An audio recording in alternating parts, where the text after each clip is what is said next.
Afternoon, Woody Peoples. So sorry I missed your call. I was on another line, but I thought I better. I had made a video earlier, and apparently it looks like I never sent it. So I'll just start over and give you a fresh video. So of course you can see the transom savers are installed, and those keep the engines from trying to pull the transom off the boat.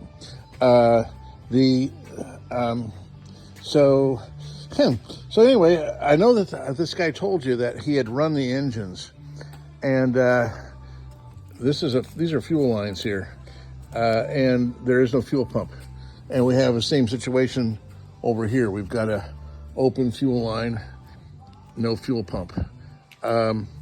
We have also over here,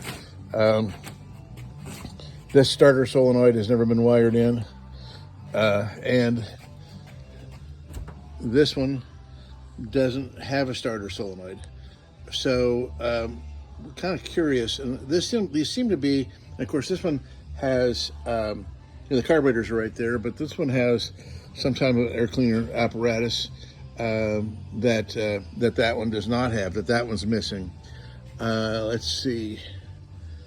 Yeah, and there's actually anyway, so I don't think these things have run.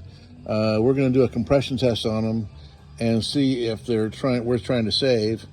And then after we've done that, we will determine what it is that we're going to need to make these guys run. And if you don't want to go there, then of course we can still make it to where the steering wheel operates and stuff like that. But the original objective seems to be a problem.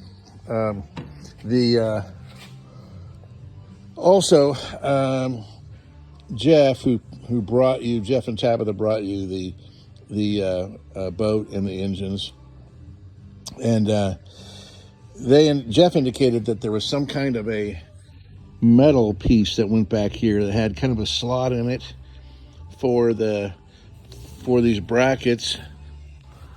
Are these ow, shoot, ouch, that hurt. For the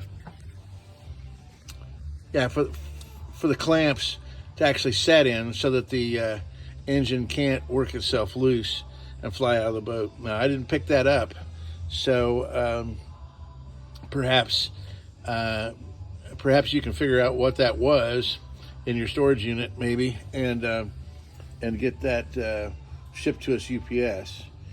The other thought I had around the engines is, if we have good compression, we have a place in Scottsville, Kentucky, that does nothing but outboard motors, and they rebuild and they supply parts to people all over the world, and that's all they do. So I had a thought about maybe having them taking the engines over to them and have them give us a quote on what it would take to make them operate, and then also they could put everything in that we need we get the steering ready for them, but they could hook that all up for us, and then the dual control for. I'm sure that the controls would be shifting. One controller would shift both engines, and one throttle would throttle up and down both engines simultaneously.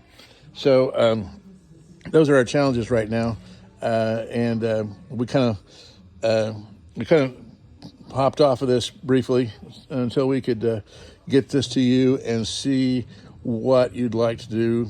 I don't have any prices or anything yet, but see how you'd like us to proceed. So anyway, thank you, and we'll talk to you soon. I'll give you a call.